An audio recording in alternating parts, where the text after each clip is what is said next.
Bonjour tout le monde. Voilà, on va voir aujourd'hui les leucémies aiguës et les aplasies médulaires. Ces deux maladies ont été rassemblées ensemble tout simplement parce qu'elles ont beaucoup de choses en commun, euh, cliniquement, biologiquement, et même posent un diagnostic différentiel entre les deux. Alors, on va définir en premier lieu la leucémie aiguë. On va la définir, c'est une prolifération maligne clonale. Clonale, ça veut dire à partir d'une seule cellule. Donc, c'est le point de départ de la maladie. Et c'est à partir de cette cellule qui va proliférer et donner un clone de cellules. Et se fait au niveau de la moelle osseuse.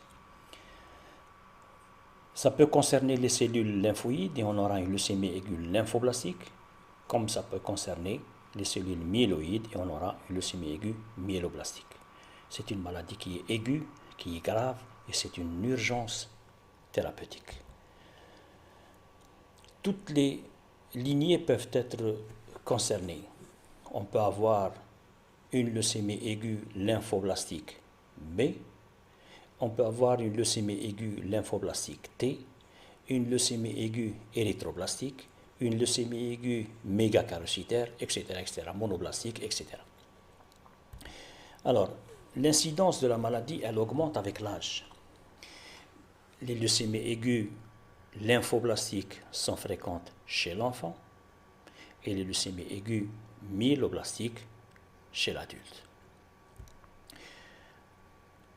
L'étiologie de la maladie, elle n'est pas connue, mais il existe des facteurs favorisants, des facteurs qui favorisent, qui prédisposent à la maladie, tels que les prédispositions génétiques, les trisomiques 21, la maladie de Fanconi, Wiskott-Aldrich, la neurofibromatose de von Recklinghausen. Donc, c'est des malades qui sont prédisposés à faire une leucémie aiguë s'ils ont ces pathologies. Les irradiations, donc l'exposition aux irradiations, telles que Nagasaki et Hiroshima. Les expositions professionnelles au benzène. Les traitements antérieurs par polychimiothérapie ou radiothérapie ou les deux.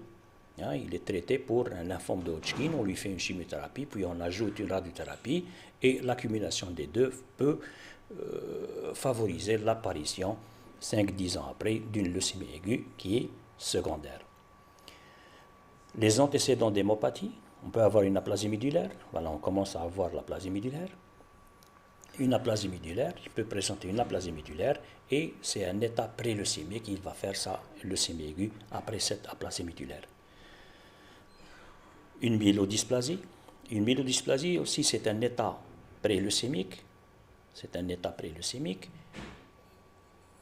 Dans une leucémie aiguë, on a 20%, il faut 20% minimum de blastes pour dire que c'est une leucémie aiguë. Quand on a moins, on dit que c'est une myélodysplasie. Il y a un excès de blastes. Quand il y a 15%, il y a 10%, il y a 12%, donc il y a un excès de blastes. Mais ce n'est pas la définition d'une leucémie aiguë. Un syndrome myéloprolifératif, un patient ou une patiente qui est suivie pour une leucémie myéloïde chronique, ça peut se transformer en leucémie aiguë. Et vous avez vu, tous les syndromes myéloprolifératifs peuvent se transformer en leucémie aiguë.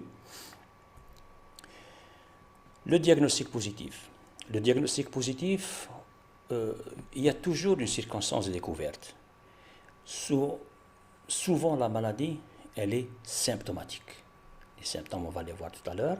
Donc, elle est symptomatique.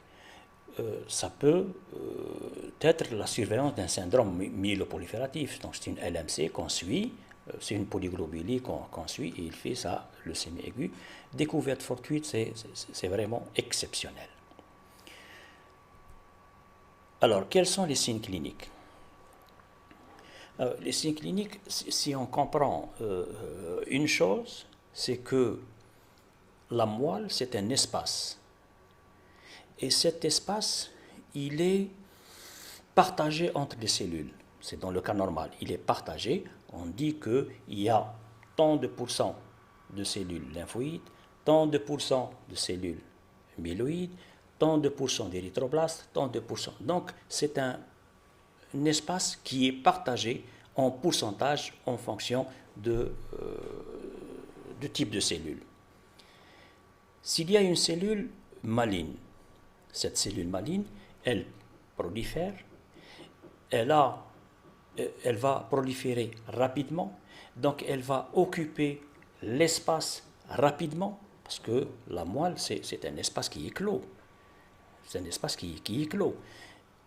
Cette prolifération, elle va occuper tout l'espace de la moelle. Donc les cellules normales, elles ne vont pas trouver de place. Donc on aura une diminution des érythroblastes, une diminution des mégakaryocytes, mais c'est une diminution qui est relative, pas absolue, vu que c'est un problème d'espace. Et ces cellules, quand elles ne trouvent pas d'espace au niveau de la moelle, elles vont passer en périphérie. Mais ce n'est pas une obligation. On peut trouver des cellules jeunes qui proviennent de la moelle dans le sang périphérique, comme on peut ne pas trouver. Donc ce n'est pas une obligation. Donc, si on a un envahissement par ces cellules, donc on a une diminution des érythroblastes. S'il y a diminution des érythroblastes, la conséquence, il y a une anémie clinique et biologique. S'il y a une diminution de la lignée granuleuse, il y a un syndrome infectieux. S'il y a une diminution des cellules mégakaryocytaires, il y a diminution des plaquettes, il y a syndrome hémorragique. Donc si vous avez compris ce phénomène, vous avez tout compris, la clinique et la biologie. Donc la clinique, on a un syndrome d'insuffisance médulaire, ou sanguine. Donc c'est une insuffisance, donc c'est un défaut de production, c'est une diminution. Donc on a des signes d'anémie, parce qu'il y a une diminution des érythroblastes, donc une diminution des hématocytes, une diminution de l'hémoglobine, etc. Donc, et c'est les signes cliniques d'une anémie.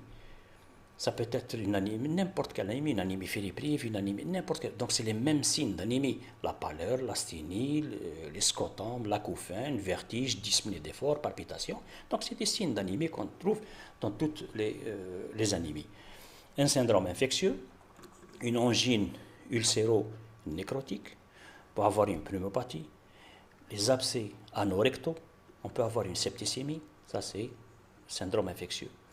Le troisième syndrome, c'est le syndrome hémorragique. On peut avoir un purpura pétéchial ou échymotique, on peut avoir des hémorragies muqueuses, épistaxis, gingivorragie, on peut avoir des hémorragies graves qui mettent en jeu le pronostic vital, tel que le pronostic fonctionnel quand c'est oculaire et vital quand c'est des hémorragies cérébrale. Donc, c'est ce syndrome d'insuffisance sanguine qui additionne, donc si on fait un truc mathématique, syndrome d'insuffisance sanguine égale syndrome anémique plus syndrome infectieux plus syndrome hémorragique. Mais ce syndrome, il n'est pas obligatoirement complet. On peut avoir un syndrome anémique isolé. On peut avoir des signes infectieux isolés, on peut avoir des signes hémorragiques isolés, ou deux anémiques et hémorragiques, anémiques et infectieux. Donc le syndrome d'insuffisance sanguine, il peut être complet comme il peut être incomplet. Mais il ne faut pas oublier, c'est une maladie aiguë. Donc une anémie avec un syndrome infectieux aigu, je dois penser à une leucémie aiguë. Le syndrome tumoral. Le syndrome tumoral, c'est des douleurs osseuses, surtout chez l'enfant, parce qu'il y a des localisations au niveau de l'os, surtout chez l'enfant. Une splénomégalie qui est souvent absente, on n'a pas de splénomégalie, et si elle est présente, il y a une splénomégalie, elle est modérée et elle est douloureuse. L'hépatomégalie, elle est rare. Les adénopathies, ça peut concerner tous les territoires superficiels ou profonds, surtout dans les leucémies lymphoblastiques. Les leucémies, parce que les lymphoblastes, on les trouve dans les ganglions. Pas dans le cas d'une leucémie aiguë myéloblastique, ou très rarement myéloblastique, parce qu'il n'y a pas de myéloblastes au niveau des ganglions. D'autres localisations, c'est neuroméningée, c'est fréquent, c'est surtout dans les leucémies aiguës hyperleucocytaires, donc les globules blancs à 300 000, 200 000, etc. Donc c'est ce qu'on appelle une méningite leucémique. Une méningite, elle peut être bactérienne, elle peut être virale, mais elle peut être aussi due à des cellules cancéreuses, des cellules leucémiques, et on appelle ça une méningite leucémique. Avec une paralysie des nerfs crâniens oculomoteurs, et on fait l'étude du LCR, liquide céphalorachidien, et on va trouver, dans la méningite bactérienne, on va trouver des bactéries, dans la méningite leucémique, on va trouver les mêmes cellules qu'on va trouver, donc tout à l'heure on en parlera, qu'on va trouver dans la moelle et dans le sang périphérique. Les adénomes amygdaliennes, donc localisation amygdalienne, localisation gonadique, il ne faut pas oublier d'examiner le testicule chez l'enfant, surtout chez l'enfant, et les ovaires bien sûr, la palpation doit être systématique. Pourquoi? Parce que c'est un sanctuaire, et si on ne fait pas le diagnostic, on ne va pas traiter. Parce que la chimiothérapie qu'on donne par voie générale, elle n'atteint pas les testicules. D'autres localisations cutanées, les leucémides, j'ai fait ici des photos, les leucémides, gingivales, une hypertrophie gingivale, et chlorome, donc c'est une tumeur au niveau du globe oculaire. Alors, quelles sont les complications? La première complication, c'est les leucostases. Leucostase, c'est une stase due à des leucocytes. Quand on parle de thrombose, ça veut dire que le vaisseau, il est bouché, on pense aux plaquettes, d'accord? Mais on peut thromboser parce qu'on a un excès de globules rouges dans la polyglobulie, et on peut thromboser parce qu'on a un excès de globules blancs, d'accord? Donc la leucostase, c'est la complication la plus dangereuse et la plus grave dans la leucémie aiguë. C'est dans les formes hyperleucocytaires avec un temps de doublement rapide. Ça veut dire que la cellule, elle se multiplie rapidement. On aura des signes d'hyperviscosité avec hypoxie tissulaire. C'est la même chose que la polyglobulie. Dans la polyglobulie, c'est des globules rouges. Là, c'est des globules blancs. La leucostase, quand elle a lieu au niveau du cerveau, on a un coma hypoxique. Au niveau du poumon, détresse respiratoire de type OAP, elle peut se faire au niveau hépatique, et là aussi, c'est une urgence thérapeutique. Donc, ce qu'on a vu en clinique, on va le voir en biologie. On a vu des signes d'anémie, on va trouver une anémie. On a vu des signes infectieux, on va trouver une neutropénie, et on va trouver des signes, s'il y a des signes hémorragiques, on va trouver une thrombopénie. Donc, il y a la forme typique. Dans la forme typique, on a une pancytopénie. Ça veut dire qu'on a une anémie qui est normochrome, normocytaire, A-générative.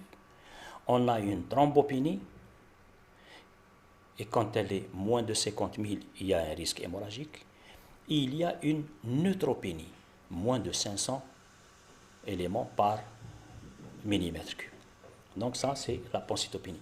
Donc la même chose, quand j'ai dit tout à l'heure que le syndrome d'insuffisance sanguine peut être complet ou incomplet, la même chose ici, on peut avoir une pancytopénie avec les 3 lignées qui sont diminuées, ou bien 2, ou bien 1, on peut avoir une anémie isolée. Donc on peut ne pas les trouver les 3 ensemble. On trouve une leucocytose. Alors, il faut différencier entre leucocytose et neutropénie. Leucocytose, ça veut dire qu'il y a une augmentation des globules blancs, ça peut atteindre 30 000 jusqu'à 500 000, mais toutes ces cellules sont des cellules jeunes, c'est des cellules immatures, c'est des cellules dont on n'a pas besoin dans la périphérie. D'accord? Et le reste, les neutrophiles sont très peu nombreux.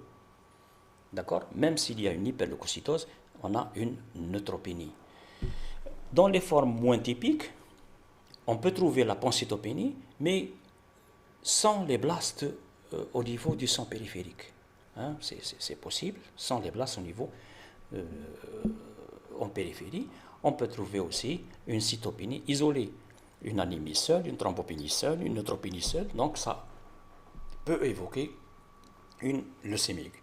Donc, une anémie arrégénérative ou une thrombopénie ou une neutropénie récente ou une pancytopénie, devant ces signes-là, on est obligé de faire un myélogramme.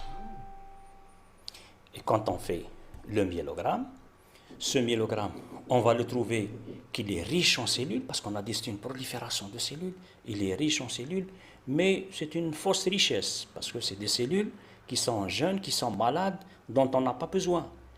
Donc c'est une fausse richesse. Et il y a une diminution des lignées hématopoïétiques normales, c'est ce qu'on disait tout à l'heure. On disait qu'il y a une diminution des érythroblastes, il y a une diminution de la lignée granuleuse, il y a une diminution des mégakaryocytes, donc d'où l'explication des signes cliniques et biologiques. Quand on fait une coloration au MGG, My Greenwald Giemsa, les cellules, donc on décrit les cellules cytologiquement, la taille, est-ce qu'il y a une chromatine qui est jeune ou bien qui est mature, est-ce qu'il y a des granulations ou il n'y a pas, le cytoplasme il est de quelle couleur, il est basophile, il n'est pas, contient des granulations ou pas, contient un bâtonnet d'Auer ou pas. Donc on fait une étude cytologique de ces cellules. Ça va nous avancer un peu et dire que c'est une leucémie aiguë. Donc le diagnostic de leucémie aiguë, il se pose par le myélogramme. Même si on a des cellules jeunes au niveau de la périphérie, ça ne suffit pas. Il faut faire un myélogramme pour dire que c'est une leucémie aiguë. Alors, je ne vais pas rentrer dans les détails dans tout ça. J'ai dit tout à l'heure qu'il y a deux types de leucémie aiguë, les leucémies aiguës lymphoblastiques et les leucémies aiguës myéloblastiques. Mais il y a des sous-types de leucémie aiguë. Dans les leucémies aiguës lymphoblastiques, le traitement il est identique. Donc c'est peu important de différencier. Donc on fait un typage de ces cellules. Le typage il est cytologique et ça permet de dire c'est une LAL1, c'est des petits lymphoblastes homogènes. LAL2 c'est de grands lymphoblastes hétérogènes. LAL3 c'est des burkites, c'est des cellules, ce qu'on voit là avec un cytoplasme basophile et beaucoup de vacuoles. On type aussi par la cytochimie, on fait une myéloperoxydase et cette myéloperoxydase, elle va colorer les grains de cellules. Quand une cellule possède les grains, la coloration elle est positive, donc c'est dans le cas d'une LAM, et quand elle est négative, c'est-à-dire qu'il n'y a pas de grains, mais tout ça c'est un peu révolu, maintenant c'est la cytométrie en flux, c'est l'immunophénotypage. Donc les cellules possèdent en intramembranaire ou en surface des anticorps, plutôt des antigènes, et on va leur donner des anticorps, et quand un anticorps retrouve son antigène, il va... c'est des anticorps qui sont fluorescents, donc on va le voir sur l'écran, des cellules qui sont positives. Donc si une cellule, elle possède un antigène CD19, et on lui donne le CD19 fluorescent, coloré, on va voir la réaction donc de couleur, hein, c'est ce qu'on voit dans cet écran-là, le vert, le bleu, l'orange, etc., le violet. Donc ces différentes couleurs, on les voit sur l'écran et on dit que cette cellule, elle est CD19 positive, elle est CD20 positive, elle est CD22 positive, donc c'est une cellule lymphoblastique B. Si elle possède les cellules de marqueur T, le CD7, le CD2, le CD3, le CD4, le CD8, on dit que c'est une cellule lymphoblastique T. Et le CD10, donc on le voit dans les deux, c'est le cas là, c'est plus un facteur pronostic qu'un facteur de différenciation entre B et T. On peut aller plus loin et faire un typage nucléaire par la cytogénétique. La cytogénétique va nous permettre de montrer des anomalies qualitatives et des anomalies quantitatives. Donc, typer une cellule, il y a la cytologie, la cytochimie, la cytométrie et la cytogénétique. Donc, c'est 4 moyens pour dire que c'est une leucémie aiguë de quel type. Ces mêmes moyens, ils sont utilisés dans la leucémie aiguë myéloblastique, la cytologie, la cytochimie, la cytométrie et la cytogénétique avec la biologie moléculaire. Mais là, au lieu d'avoir 3 types de cellules de leucémie, la LAL1, la LAL2, la LAL3, donc on a de la LAM0 jusqu'à la LAM7 et il y a aussi des LAM inclassables. Donc, je vous en charge pas de toutes ces données-là, mais il faut savoir qu'il y a que toutes les cellules peuvent être concernées par cette leucémie aiguë. On peut avoir une leucémie aiguë myéloblastique sans différenciation, avec différenciation, des promyélocytes, myélomonocytes, monoblastes, érythroleucémie, la leucémie à mégacrocytes, c'est ce que je disais tout à l'heure. Donc toutes les cellules peuvent être concernées et de donner une leucémie aiguë. Le diagnostic différentiel. Le diagnostic différentiel, il se pose en premier avec une aplasie médulaire. Une aplasie médulaire, c'est dans le cas d'une leucémie aiguë avec une pancytopénie aleucémique, avec une moelle qui est pauvre, mais un faible pourcentage de blastes. Donc, on a un patient qui a les signes d'insuffisance médulaire, mais il n'a pas de syndrome tumoral. S'il a un syndrome tumoral, ce n'est pas une aplasie médulaire. La différence entre aplasie médulaire et leucémie aiguë, dans la leucémie aiguë, il y a une prolifération de cellules. Dans l'aplasie médulaire, il n'y a pas de production. Donc il n'y a pas de tumeur. C'est la moelle qui ne produit pas. Et si elle ne produit pas les globules rouges, elle ne produit pas les érythroblastes, elle ne produit pas les mégacarocytes, elle ne produit pas les globules blancs, on aura l'anémie, la thrombopénie, la neutropénie, la fièvre, etc., cliniquement et biologiquement. Donc ça pose un diagnostic différentiel avec la leucémie, entre la leucémie aiguë et l'aplasie médulaire. Mais quand on fait un frottis et on a des blastes, le diagnostic d'aplasie médulaire il tombe à l'eau, et la même chose quand on fait une ponction sternale et on a des blastes, donc ce n'est plus une aplasie médulaire, c'est une leucémie aiguë.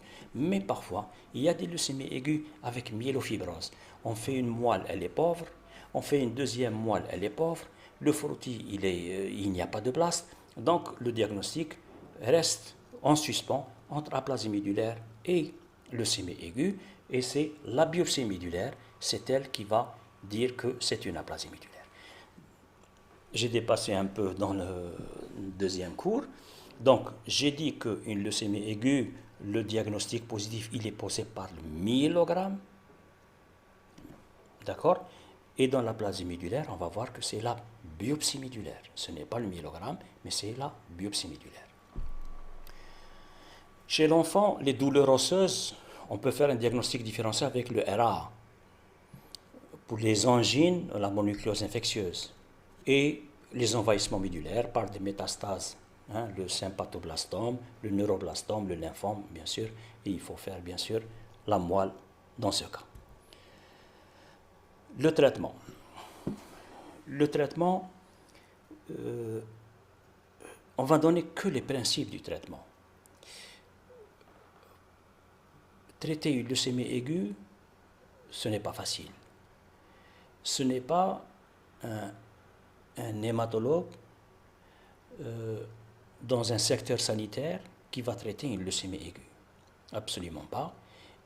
La leucémie aiguë, c'est une maladie dont la prise en charge elle est lourde et elle est difficile. Il lui faut donc une structure hospitalière. Je m'adresse à vous en tant que futur médecin généraliste ou futur spécialiste non hématologiste, c'est de penser à poser le diagnostic de leucémie aiguë. C'est ça l'objectif de ce cours. Il faut penser à poser le diagnostic de leucémie aiguë. Il faut savoir interpréter un hémogramme. Et quand on interprète bien un hémogramme, on peut suspecter une leucémie aiguë et l'adresser rapidement parce que c'est une maladie qui est urgente, qui est grave et il peut mourir rapidement. C'est ça l'objectif. Donc le traitement, c'est plus des informations en plus que de l'apprendre par cœur. Donc les principes généraux, donc, la survie spontanée, c'est de quelques semaines. Donc si on ne traite pas un malade, il va mourir dans quelques semaines. Le but du traitement, de la chimiothérapie, c'est d'obtenir une rémission complète. Cette rémission complète, avant l'avènement de la greffe de moelle, on parlait de rémission complète. Maintenant, avec la greffe de moelle, on parle de guérison de leucémie aiguë. Bien sûr, si la guérison, on ne peut pas guérir toutes les leucémies aiguës. On guérit les leucémies aiguës qui répondent à la chimiothérapie, il y a un âge de 45 ans qu'il ne faut pas dépasser. Donc, il y a des conditions pour arriver à cette guérison. On définit cette rémission complète.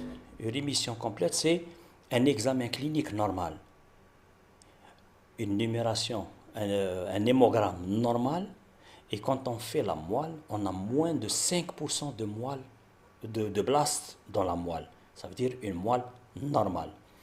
Mais tout ça, c'est ce qui est visible. Ça, c'est l'iceberg. Ce qui est visible, c'est que le malade, il n'a rien. L'hémogramme, il est normal. Et la ponction sternale, il y a moins de 5% de blast. Ça, ce qui est visible. L'iceberg, il y a toujours une partie qui est invisible. Et c'est ce qu'on appelle la maladie résiduelle. Donc la maladie résiduelle, c'est pour ça qu'on ne parle pas de guérison, on parle de rémission complète par la chimiothérapie. On parle de rémission complète, ça veut dire que tout ce qui est visible a disparu. L'invisible, il n'a pas disparu.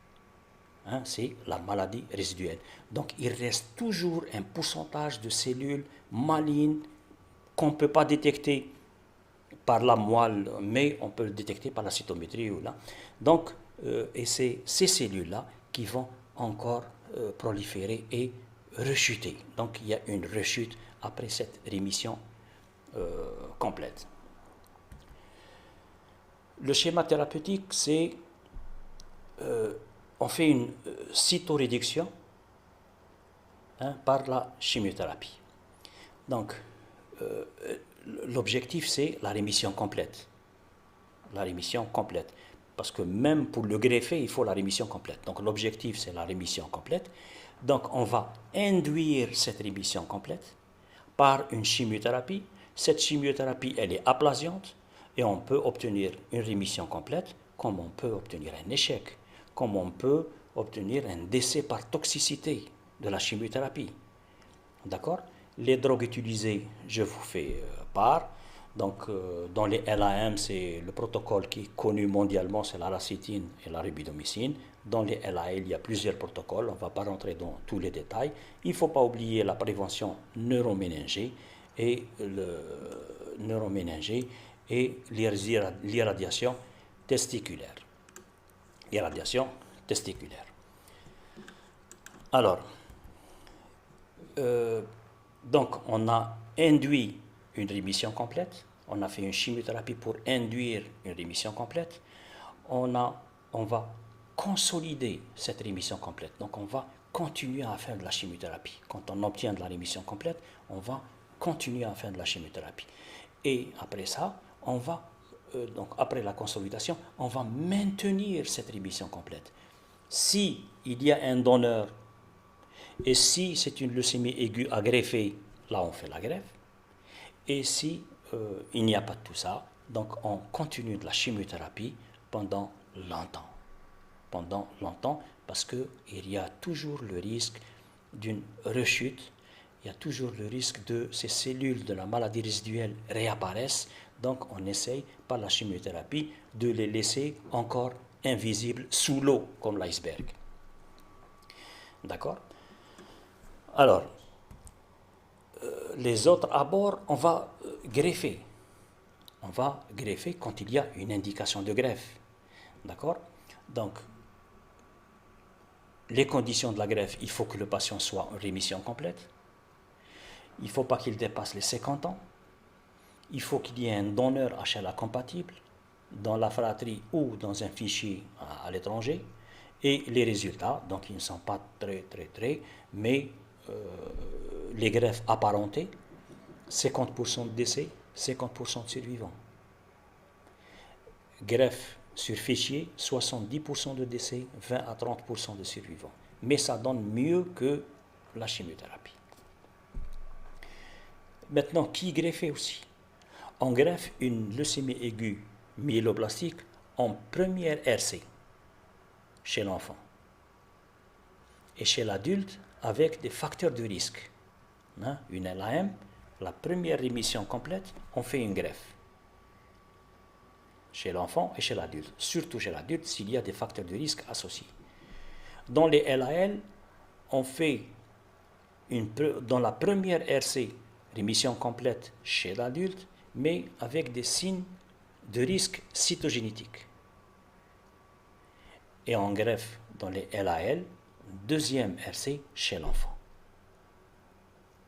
Et on greffe non LAM3 ou LAL3. D'accord? On greffe pas la LAM3, on greffe les autres ou la LAL3. Donc ça, c'est plus des connaissances que je vous donne.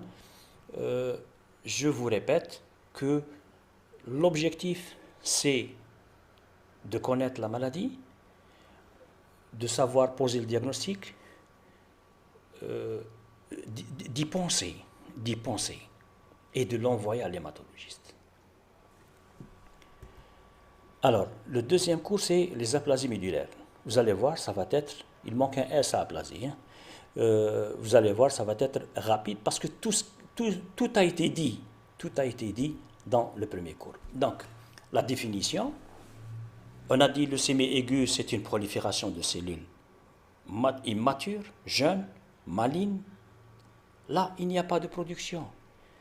L'aplasie, c'est une disparition ou raréfaction, une hypoplasie du tissu hématopoïétique normal de la moelle.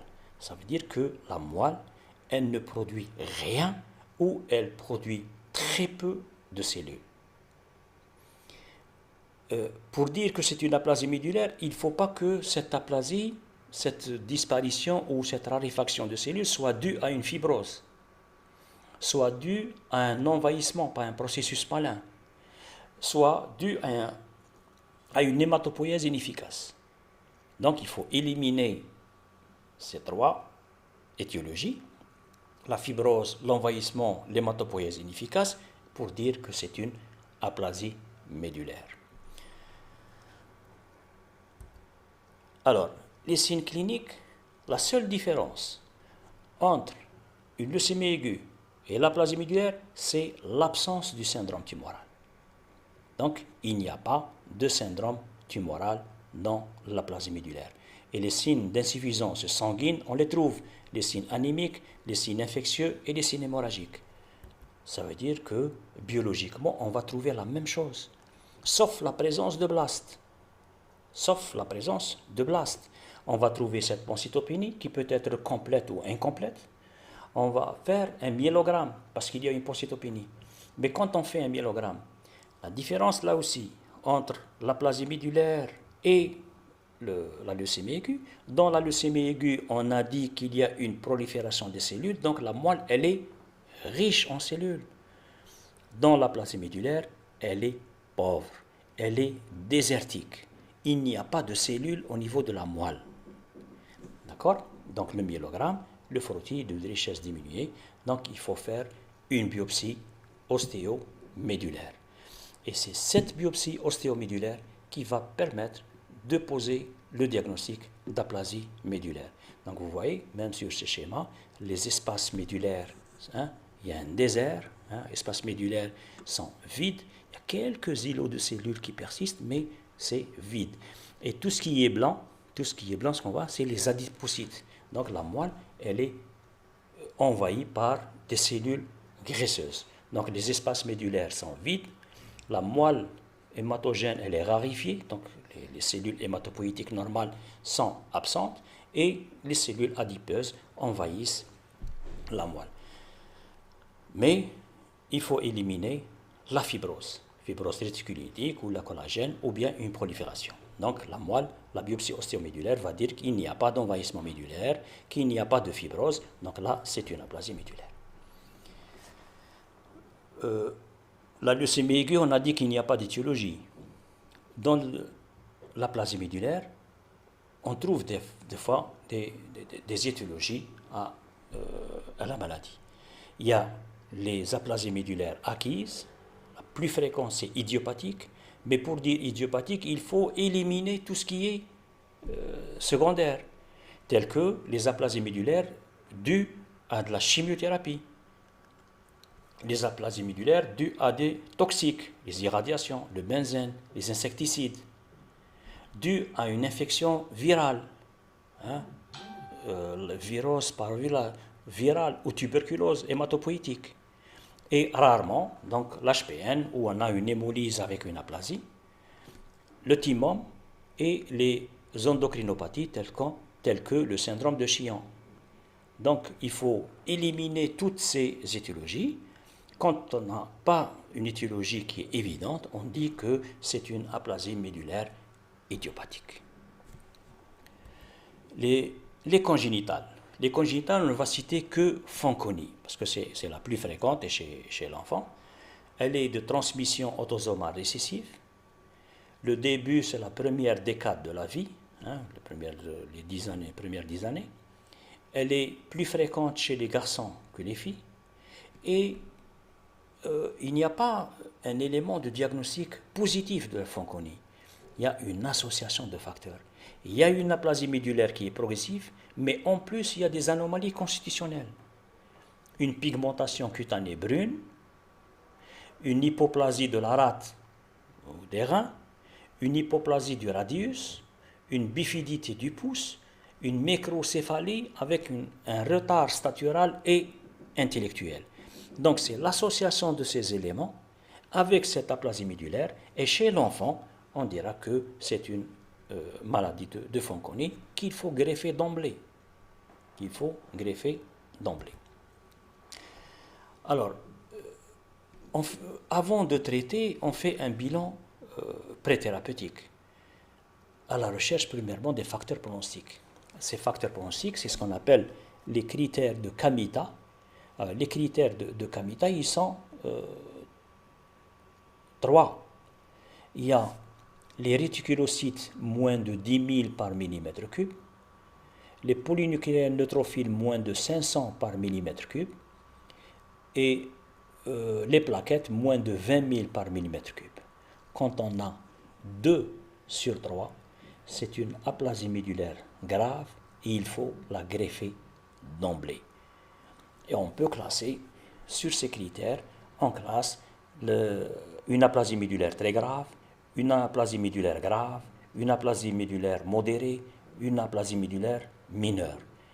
Et le traitement diffère en fonction de ces critères ou bien de la gravité de la maladie.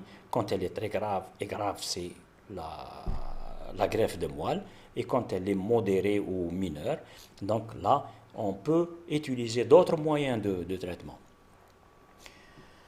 Alors, un bilan pré-transfusionnel, parce que c'est des malades qui vont être transfusés, et surtout si on a en tête qu'on va les greffer, donc il faut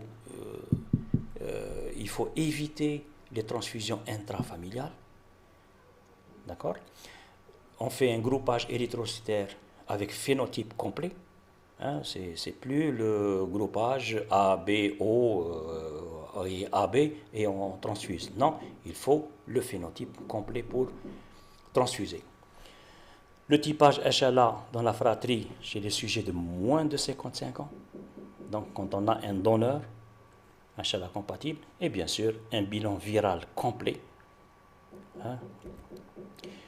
L'évolution. L'évolution, une aplasie médulaire, il y a 2 évolutions qui sont liées soit à l'aplasie, soit au traitement.